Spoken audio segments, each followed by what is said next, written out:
In 1862, a chemist tested samples of ice cream sold on the streets of London. He found bacteria, fleas, straw, human and cat hair, and bedbug legs. The vendor charged a penny and handed you the same glass the last customer had just licked clean. That was breakfast for half of London's poor.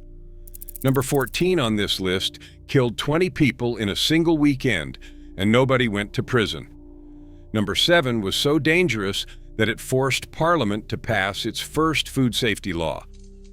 And number 1, the Victorians drank it warm, straight from the source, and it was exactly as horrifying as it sounds. These 20 street foods fed an empire.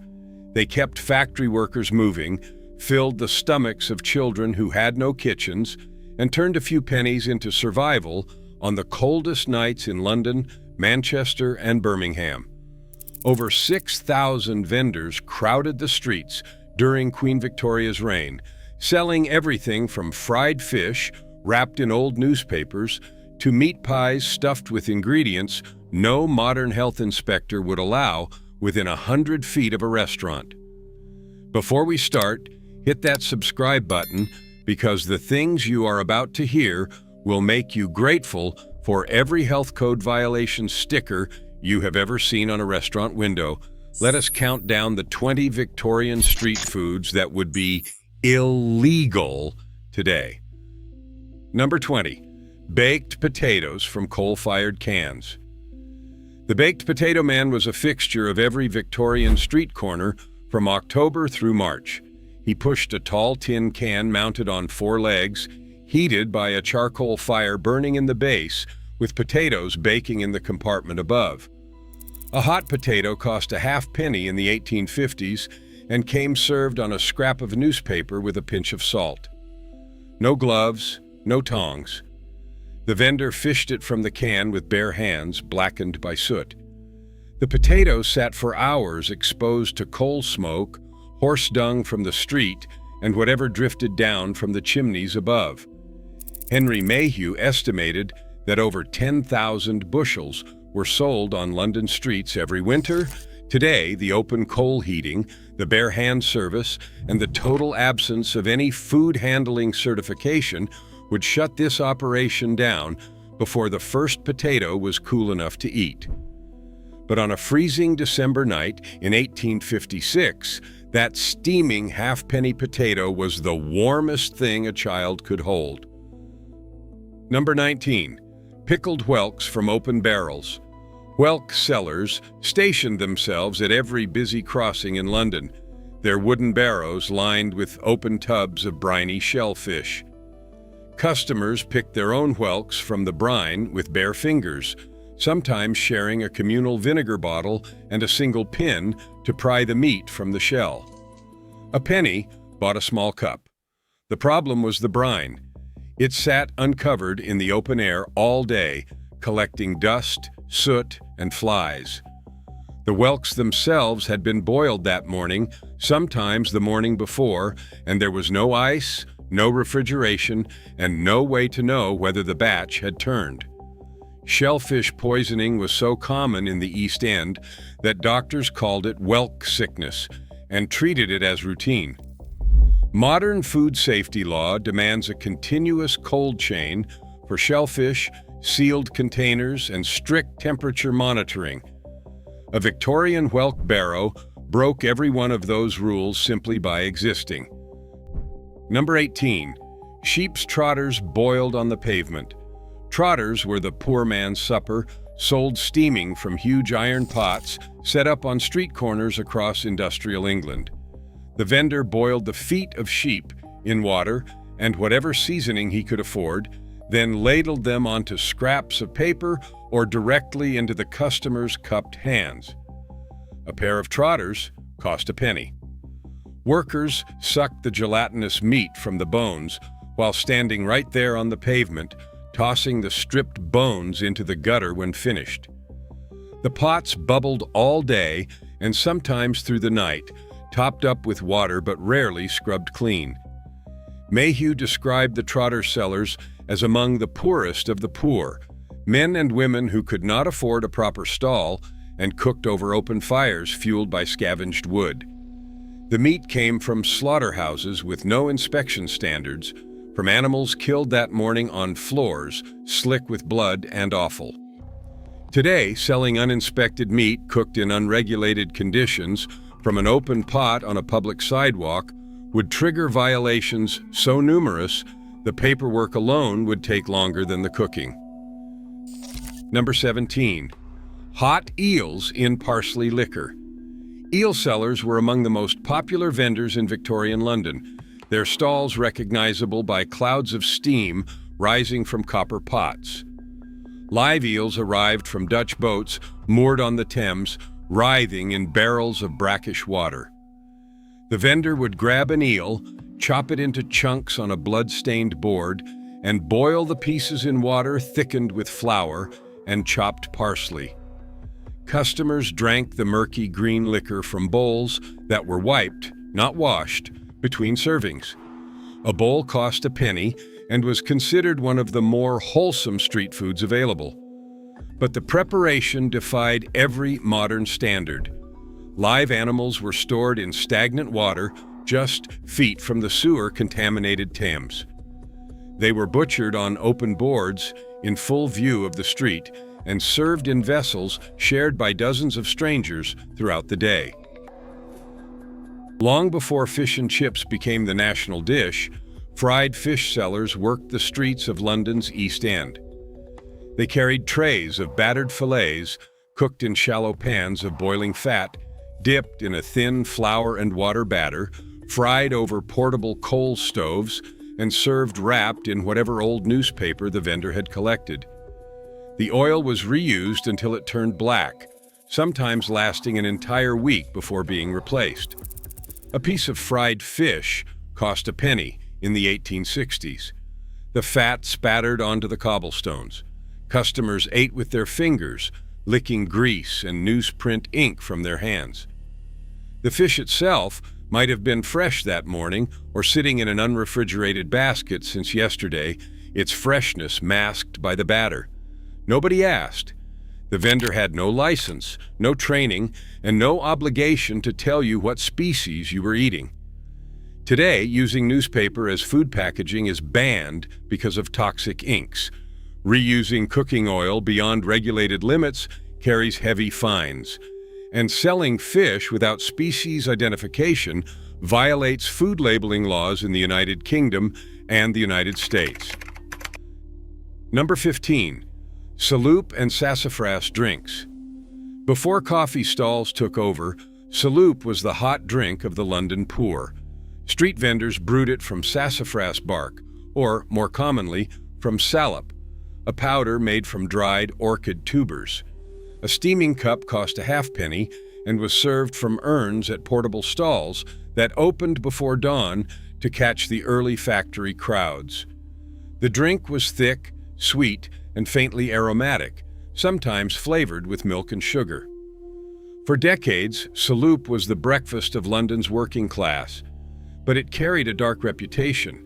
Sassafras contains safrole, a compound now classified as a carcinogen and banned by the Food and Drug Administration since 1960. The orchid tubers used for salap are now protected under international wildlife trade laws because demand nearly drove several species to extinction. A Victorian salop stall would today face criminal charges on two fronts: selling a banned carcinogenic substance and traffic in protected plant species. The drink that warmed a million cold mornings would now land you in court. First, pattern break. Here is where things get truly unsettling. The Victorian street food economy was not just unregulated, it was actively deceptive. Vendors operated in a world where there was no requirement to tell customers what they were actually eating, and some of them used that freedom in ways that would make a modern prosecutor reach for the handcuffs. The next few entries on this list involve ingredients that were not just unsanitary. They were outright fraudulent, dangerous, and in some cases lethal. The Victorians had a phrase for it. They called it sophistication. We call it food crime. Number 14. Arsenic-laced sweets. In 1858, a confectioner in Bradford bought what he believed was powdered gypsum, a cheap bulking agent, to stretch his peppermint humbugs. The pharmacist's assistant handed him arsenic trioxide by mistake. Over 200 people fell violently ill. 20 died, including children who had bought the sweets for a halfpenny at the local market. Nobody went to prison. The judge ruled it an accident. But the Bradford poisoning was not a freak event. It was the inevitable result of a system where sweet makers routinely bulked their products with whatever white powder was cheapest. Plaster of Paris, chalk, pipe clay, and occasionally substances far worse found their way into the penny candy sold on every street corner in England. Before Bradford, arsenic had already been used as a coloring agent in green sweets, giving them a vivid emerald hue that children found irresistible. The disaster forced Parliament to pass the Adulteration of Food or Drink Act of 1860, the first food safety legislation in British history. Today, every ingredient in every sweet must be listed, tested, and approved before it reaches a shelf. In 1858, the only test was whether the customer survived the walk home. Number 13. Meat pies of mysterious origin. The Victorian meat pie was the most popular street food in London. Piemen roamed every thoroughfare with trays balanced on their heads or mounted on portable stoves, calling out prices that started at a halfpenny for the smallest. The filling was supposed to be beef or mutton. What it actually contained was anyone's guess. Charles Dickens himself joked about piemen selling cats under the guise of meat pies, and the joke landed because everyone suspected it was true.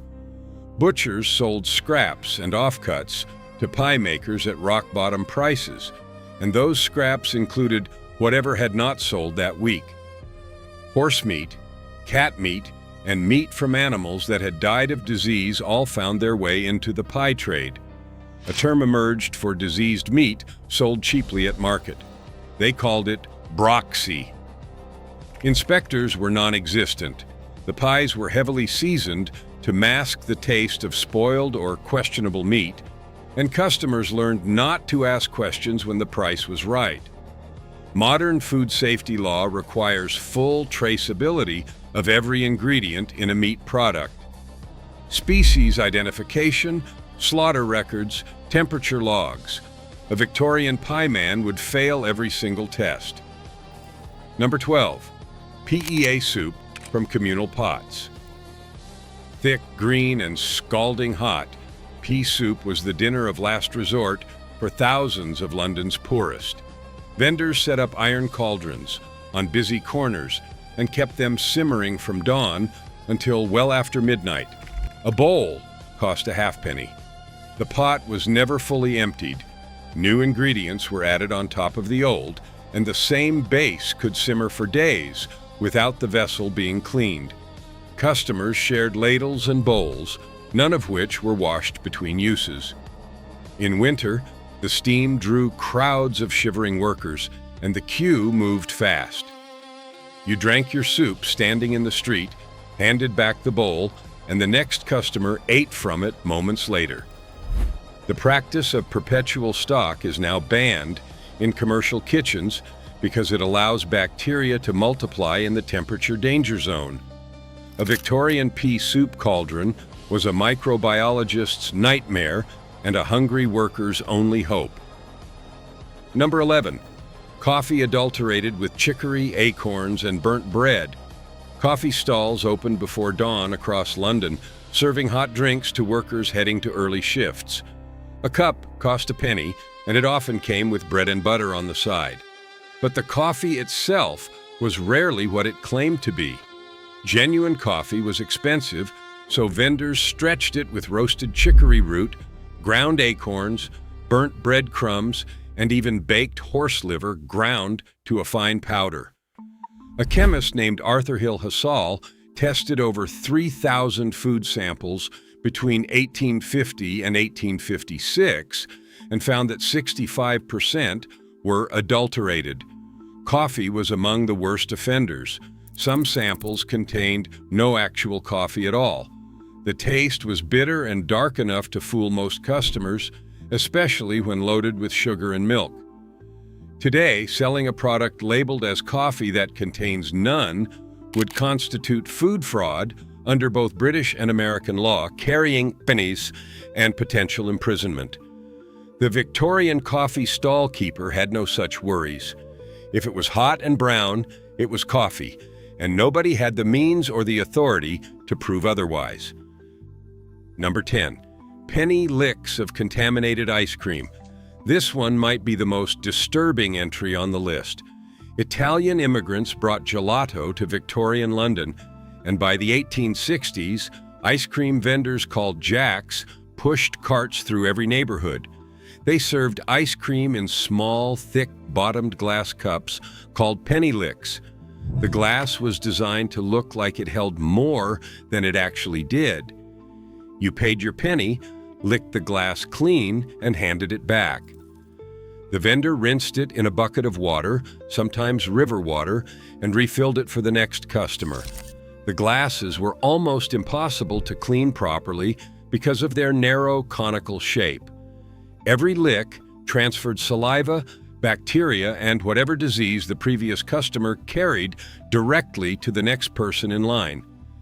An 1879 report in The Lancet blamed a cholera outbreak on the reuse of penny-lick glassware. When scientists later tested street ice cream itself, they found bacteria, bed bugs, lice legs, straw, and animal hair. London banned penny licks in 1899, but the ban came decades too late for the thousands who contracted tuberculosis, cholera, and diphtheria from a halfpenny treat on a summer afternoon. Second pattern break. Here is the thing nobody tells you about Victorian street food. It was not all ignorance. Some of it was calculated. Vendors knew what they were doing when they watered the milk and reused the oil. A baked potato seller's daily outlay was 9 shillings and 8 pence. If he did not cut corners, he did not eat. The system itself was the villain. No safety net, no regulation, no alternative. Number 9. Ginger beer in lead-contaminated bottles. Ginger beer was the soft drink of Victorian England, sold from barrels and stone bottles on every street corner. Children loved it. A bottle cost a penny, but many bottles were sealed with lead-glazed stoppers, and the acidic ginger beer slowly leached lead into the drink. Chronic lead poisoning accumulated silently in children who drank it regularly, causing stomach pain, developmental problems, and, in severe cases, permanent neurological damage. The vendors had no idea. Lead was everywhere in the Victorian world. Nobody connected the slow poisoning of children to the cheerful bottles of fizzy ginger beer. Today, lead in food containers is banned outright. A Victorian ginger beer vendor would face criminal prosecution for selling a product in packaging that modern science calls a poison delivery system. Number 8. Watercress bunches from streams fed by sewage. Watercress sellers were among the most visible vendors in Victorian London. Young girls, some as young as 7, bought bunches at Farringdon Market before dawn and sold them through the streets for a penny. Watercress was considered healthy, eaten raw in sandwiches or on its own.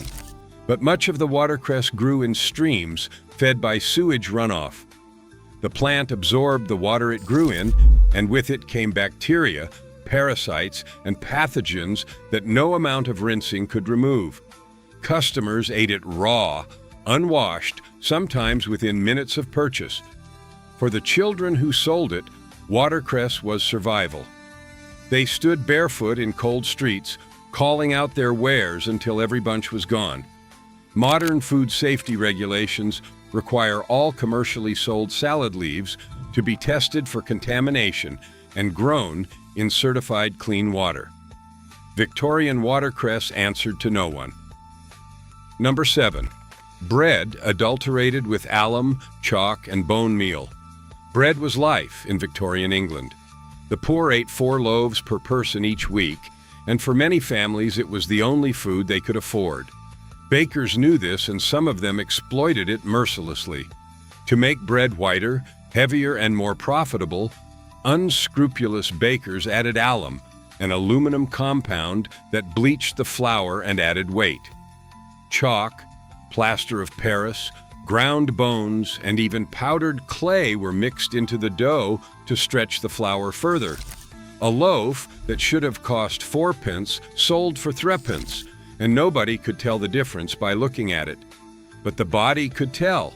Alum interfered with nutrient absorption, causing malnutrition in children who depended on bread for their daily calories. Chronic diarrhea, constipation, and stomach ulcers plagued the working poor. Doctors could not understand why until Arthur Hill Hassall began testing bread samples in the 1850s. He found that nearly every loaf sold in London contained adulterants. The adulteration of food or drink. Act of 1860 was a direct response, but enforcement was weak, and bakers continued the practice for decades. Today, every ingredient in commercial bread must be listed, tested, and approved. In 1855, the only guarantee was the baker's word, and that word was worth less than the chalk in the dough. Number 6. Milk stretched with water, chalk, and boracic acid. Street milk sellers carried their product in open pails through the streets, ladling it into whatever container the customer provided. The milk came from cows, kept in cramped, filthy urban dairies, some housed in basements where the animals never saw daylight. But the milk that left the dairy was rarely the same milk that reached the customer. Vendors routinely added water to increase volume, chalk to restore the white color, and boracic acid to mask the sour taste of milk already turning. In 1877, government inspectors found that a quarter of all milk samples contained excessive water or chalk. Bovine tuberculosis was rampant in dairy herds, and unpasteurized contaminated milk was responsible for an estimated 500,000 child deaths during the Victorian era. There was no pasteurization, no cold storage, and no testing. A penny bought a ladle of whatever the milk seller chose to pour. Today, the sale of unpasteurized milk is heavily restricted or banned outright, and every step from cow to carton is regulated and traceable.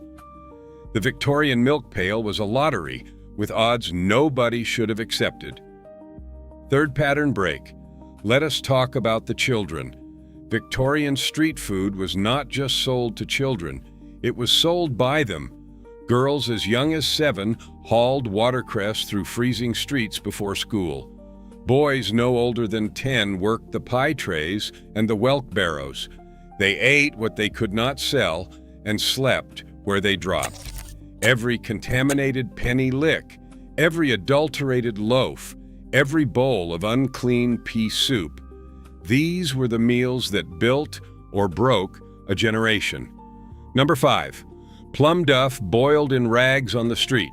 Plum duff was the working man's pudding, a dense suet roll studded with raisins and boiled in a cloth on the street vendor's portable stove. A penny slice was heavy enough to fill an empty stomach. The duff was mixed together and tied in a cloth before being plunged into boiling water. The cloth was used again and again, washed rarely if at all, accumulating grease and bacteria with every batch. The boiling water killed some contaminants, but the cloth itself became a breeding ground between uses.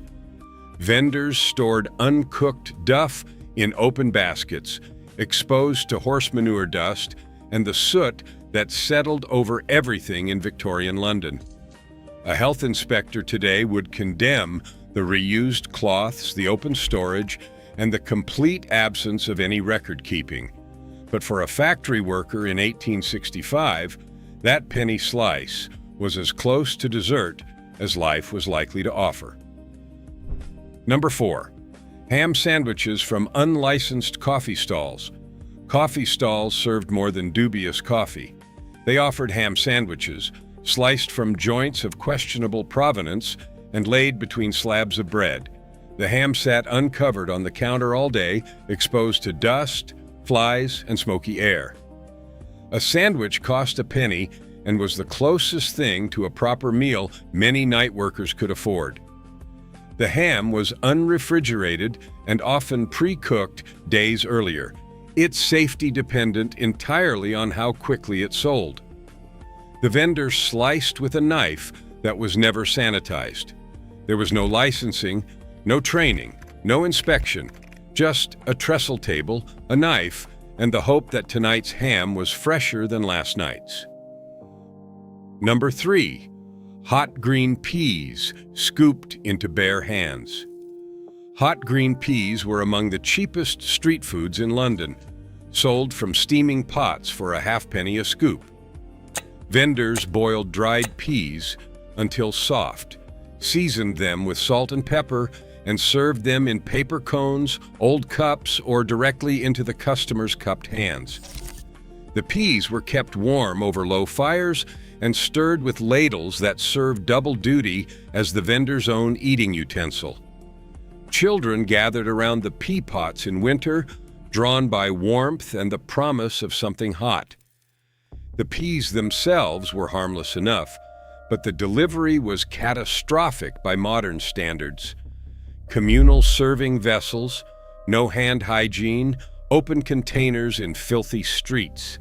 And the peas sat at temperatures that modern food science calls the danger zone, warm enough to encourage bacterial growth, not hot enough to kill it. The taste was plain. The comfort was real. The risk was invisible. Number 2. Broxy meat sold as fresh. Broxy was the Victorian street vendor's darkest secret. The term referred to any meat from an animal that had died of disease rather than been properly slaughtered.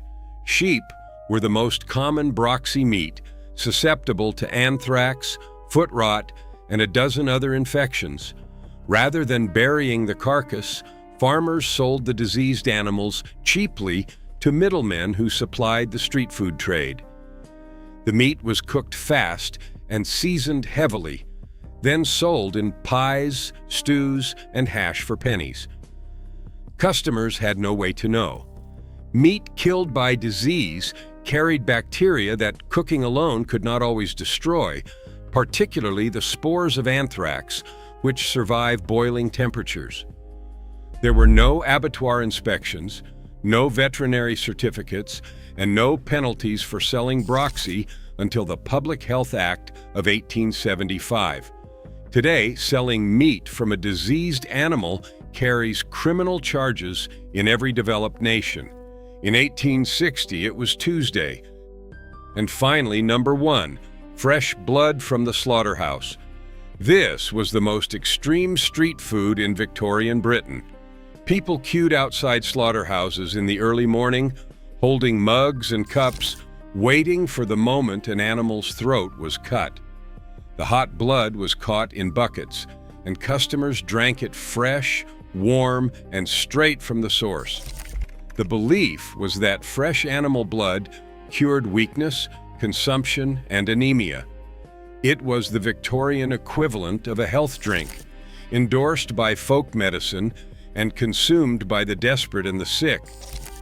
The blood came from cattle, pigs, and sheep killed on floors thick with filth, their carcasses not yet inspected, their diseases not yet diagnosed. Tuberculosis, brucellosis, and parasitic infections passed directly from animal to human in every warm mouthful.